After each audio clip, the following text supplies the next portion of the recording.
Hello everyone!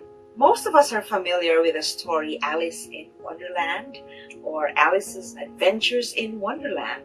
And while we know that there's a deeper meaning to the story, the characters, it is also undeniable that the way it is presented, all the colors, the dialogues, the movements, makes the story very interesting and engaging and captivating.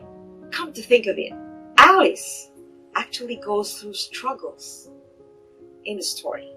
And our guest today has her struggles, and yet she's able to shine through these struggles and creates a platform so that others can also shine.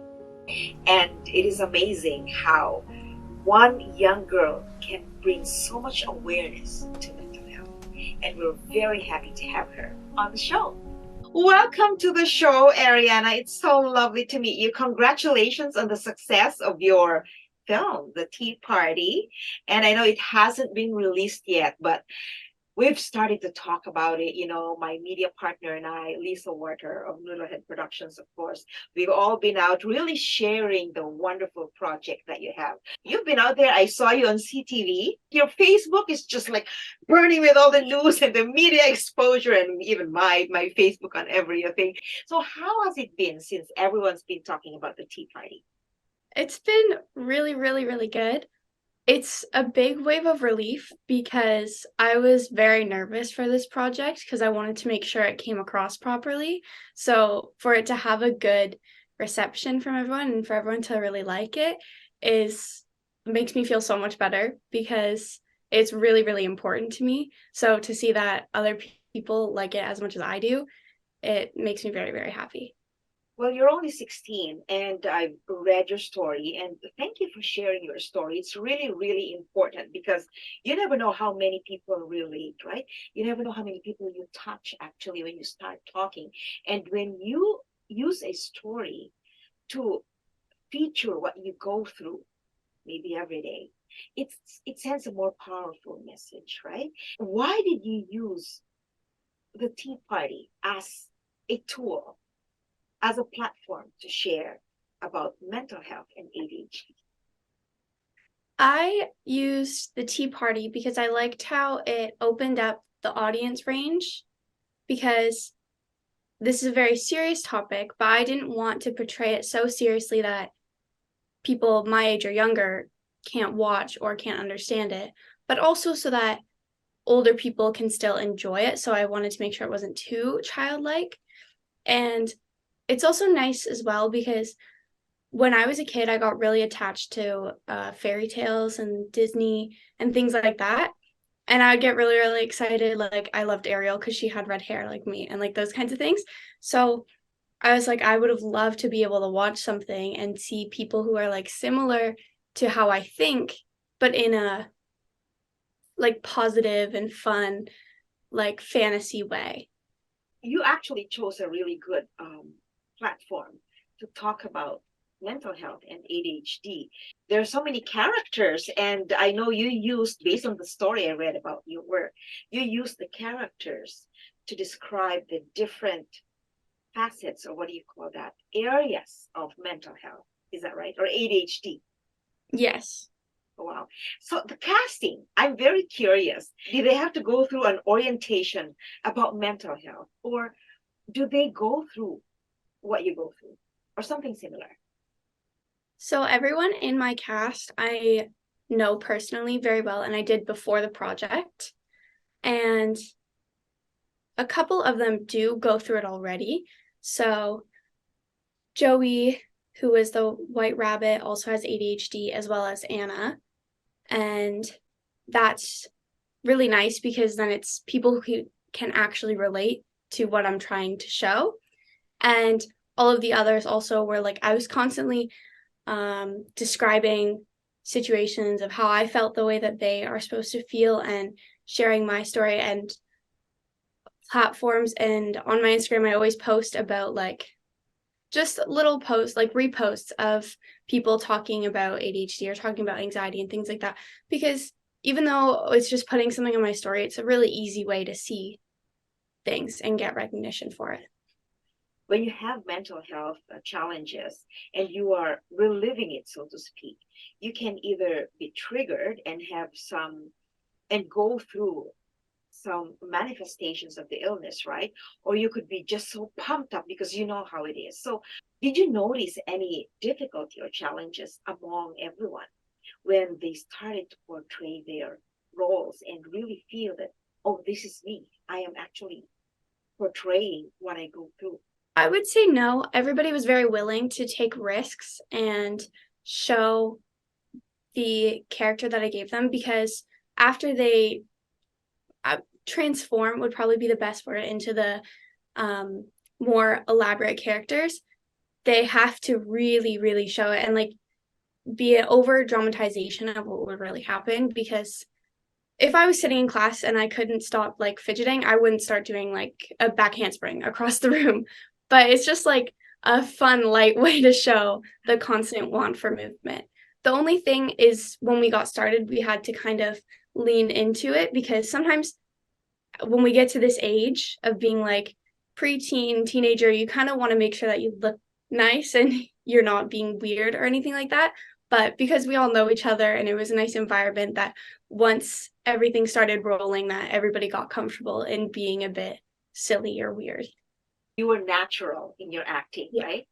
And you stressed a very good point there, saying that because you know each other, it made you more comfortable. And also, there is also the challenge of, because you're in your preteens, you're more conscious, right? You're more aware of the public judgment and how people will talk about you. But you obviously were able to cope and deliver your roles very effectively. And I've seen how even Alice, her acting and all that stuff, that very short snippet that I saw already told me how intense your planning must have been, because you incorporated movement. You're a dancer, I think, right? Yes. So I can see how you incorporated theater. You incorporated movement and expressions and film. And I haven't seen anything like that of late. And especially because it was created by someone as young as you. I would think that back in the day, many underwent that too, but it's just that there was a lot of stigma, right? And you probably experienced that. So people would stay silent rather than speak, and it would probably make it more difficult. Were there episodes or parts of the play that were a little bit intense that you had to take a break? A lot of it was I really wanted to plan out everything beforehand. I like to kind of make decisions on the spot and things like that because I just get ideas.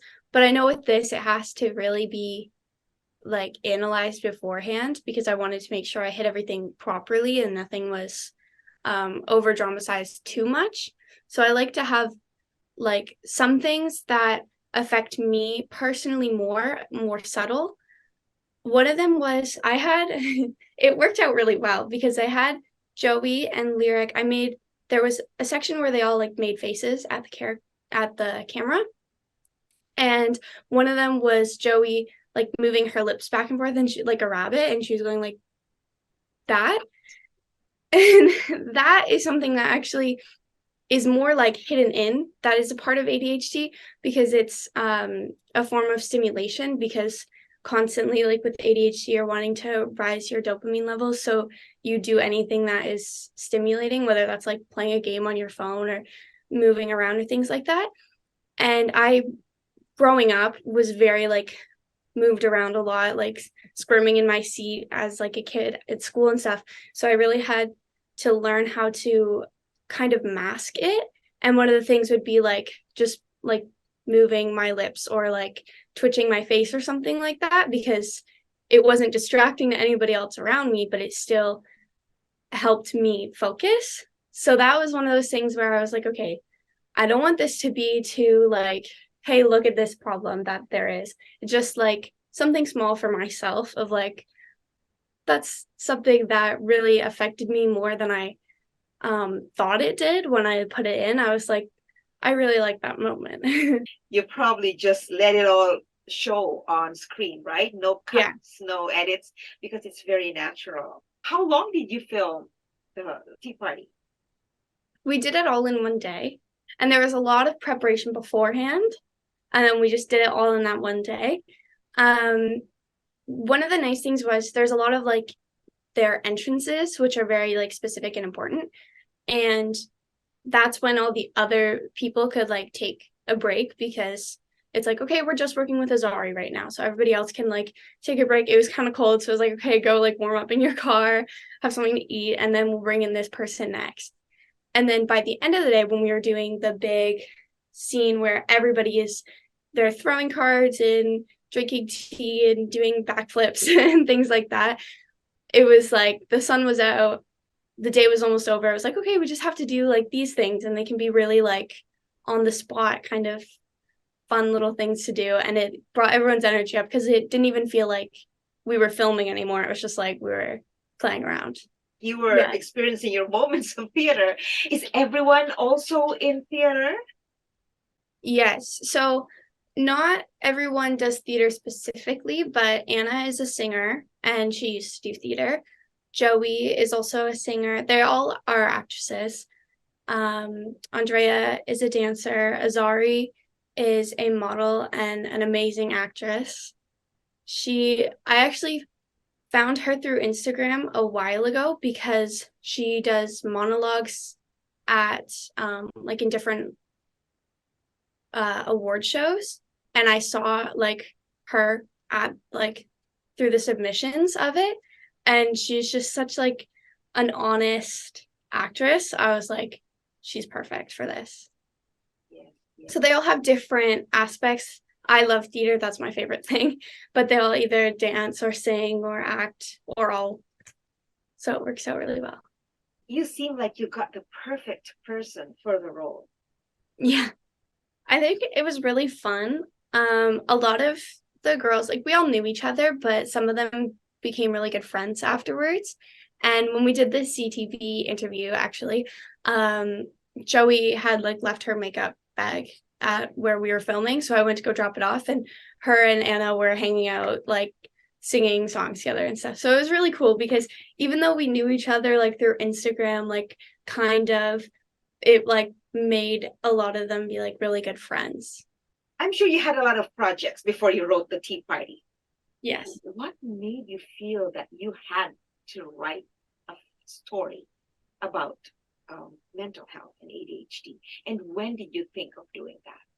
So I do a lot of fairy tale retellings because, like I said before, it like really connects with me when I was younger watching Disney and fairy tale and things like that.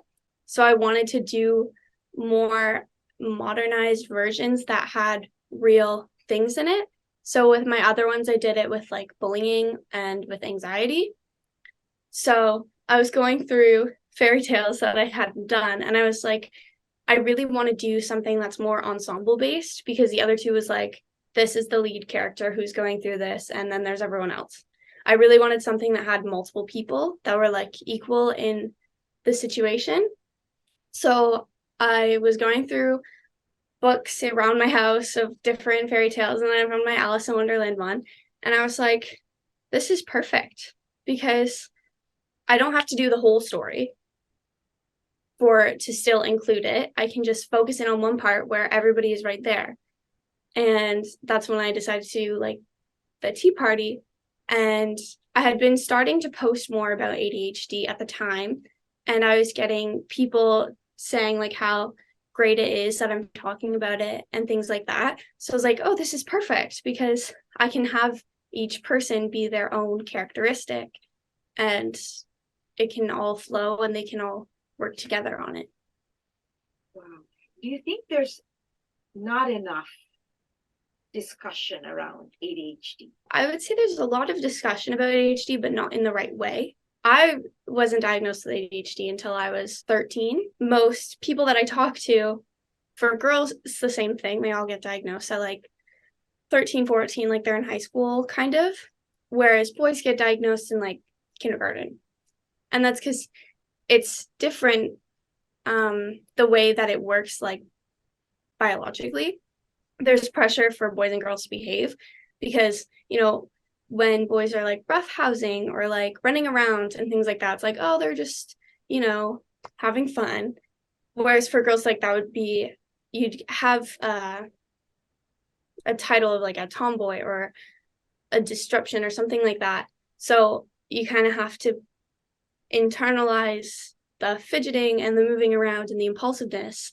And then it goes more into being anxious about if you're hiding it enough. And that's why it takes so long, because it's like, oh, like they don't pay attention in class, but they're just thinking about something else and they're bored. And it's like, no, like I really want to be learning about this, but it's very, very difficult to stay in focus. So I wanted to open that up to be like, this affects everyone, not necessarily in the same ways, but here are some of the ways.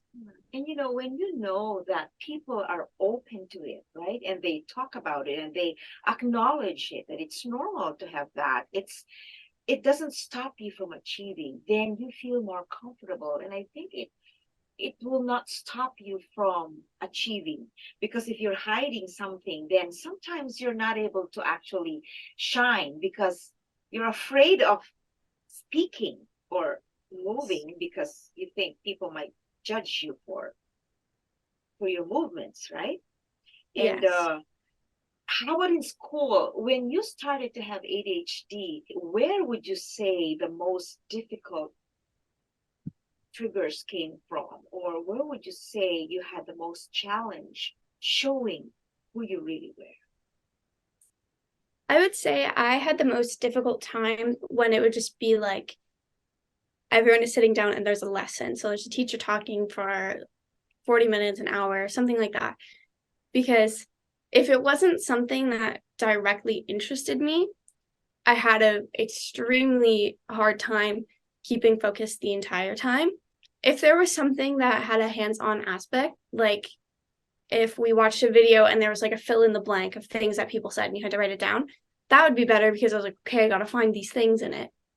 But if it was just like, oh, we're going to watch this documentary, that's it. I'd be like, okay, this is not going to work for me at all. I agree. I like some documentaries a lot when there's something that is interesting that my brain goes, oh, I want to learn about this. But if not, like it's going up and out. So when we have things that are like hands-on activities that go along with it, it's okay. But if I just have to sit and listen, same with reading, if I have to sit and read for an extended period of time, I just start to zone out and then I find myself rereading the same sentence over and over and over again. That makes us appreciate you more. If you're not going through anything, mental health struggles, ADHD, or behavioral concerns, right? You just go your normal day and you just keep going. There's competition, and competition can be really tough.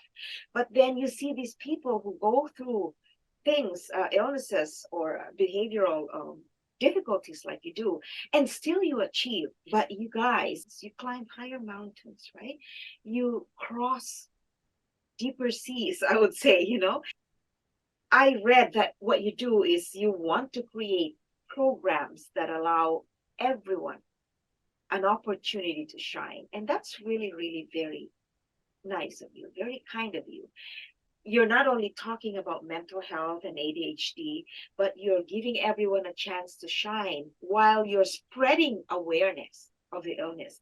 Did you have those fears? Like, what if my film is not going to be accepted? I was worried that I would present it wrong because I was like, oh, Alice in Wonderland, this is perfect. And then I was like, Mad Hatter, I don't want it to be like, oh, they're crazy. Like, that was the biggest thing that I was scared of, is I was like, I don't want to make it look like ADHD makes you crazy and you start like hallucinating. Like, absolutely not. But I took a lot of care and a lot of detail to who did what, because I had thought for a little bit, oh, what if the Mad Hatter is the focus? Because the Mad Hatter is the one who like has the tea party in the story.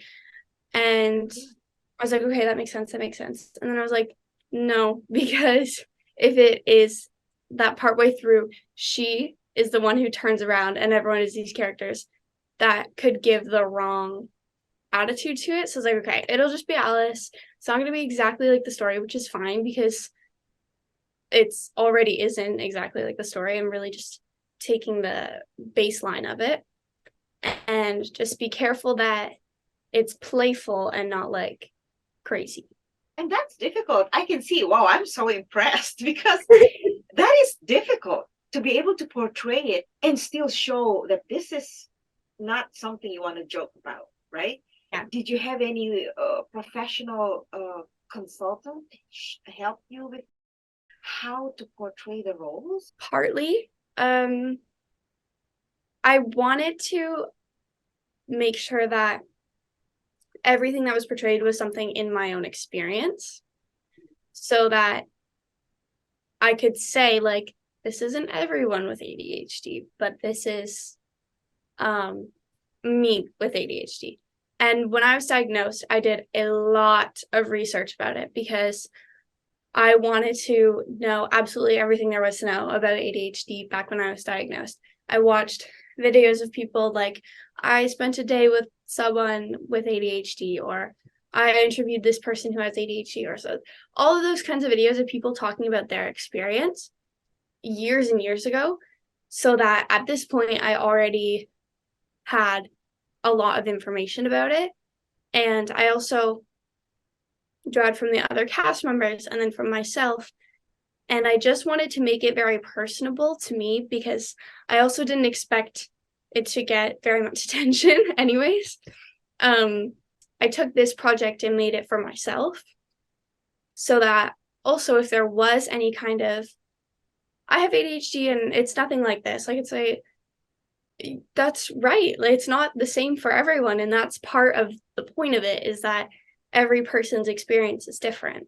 How do you look at ADHD now from how you looked at it before when you were just realizing that you had it? It's a lot easier to manage, I would say, because growing up before I was diagnosed, I was just constantly frustrated with myself because I was like, why can I not just sit down, do all my homework, and be done? Why do I have to like have everything be set and planned out perfectly for me to get a simple task done?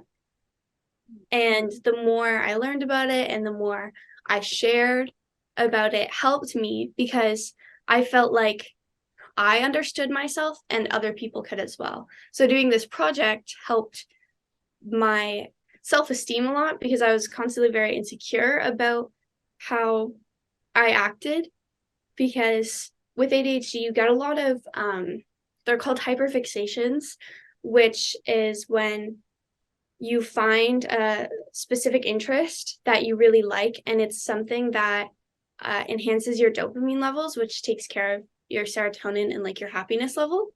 So a lot of people with ADHD get those hyperfixations or obsessions, and I'd be embarrassed of them a lot because some of them would be like Disney or a video game or something really random that I obsess over and then get rid of, or not get rid of, but stop doing. Like, I was really, really into roller skating for a couple months, and I still like roller skating, but it's not like, oh my God, I want to do that every day and learn all these tricks.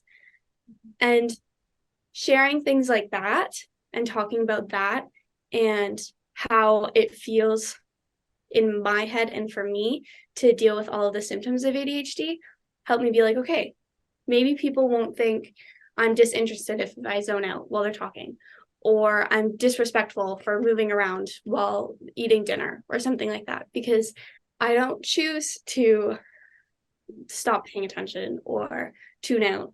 It just happens. I'm sure there will be people watching, parents watching, or young ones watching. They have dreams, but they're worried about how they're going to cope, even during their daily routine, right? What do you want to tell them? I would say to be patient with yourself, because I had a lot of breakdowns about like how I couldn't get my brain to work and it wouldn't just stay on task and things like that. And I would get really, really upset and down on myself about things. If I was doing a test and I just kept rereading the question over and over again because I didn't know what it said, because I was like, my stress levels were high or something like that.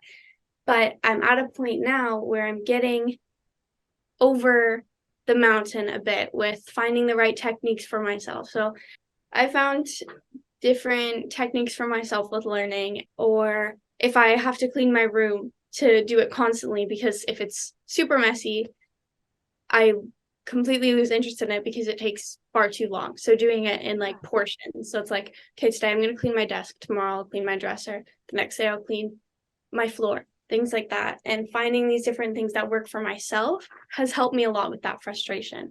So I would say be super, super patient with yourself and with others. So if you're a parent and your kid has ADHD and you're frustrated with them, give them time, because they will find those things that work for them. So those kinds of things come naturally. Some of them take more work than others. Like with cleaning, for me, that took a long time to be able to get a good hang of, but it'll come and it'll happen. So give yourself time and give others time.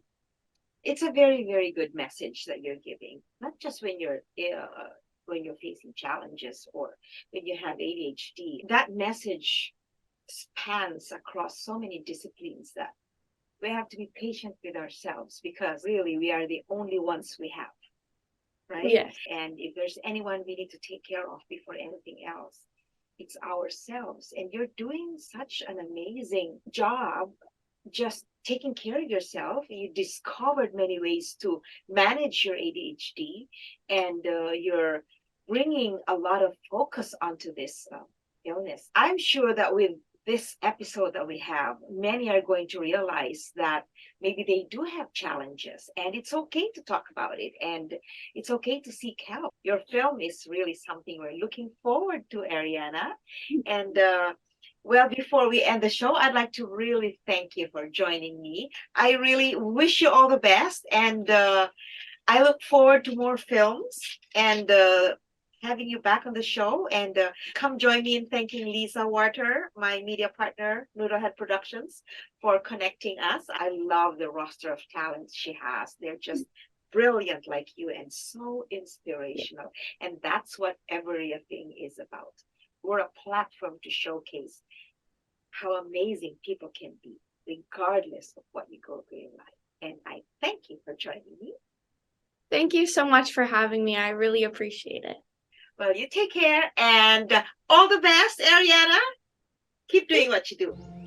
To a bystander, everything looks peaceful and serene. A calm, picturesque day, just waiting to be seen.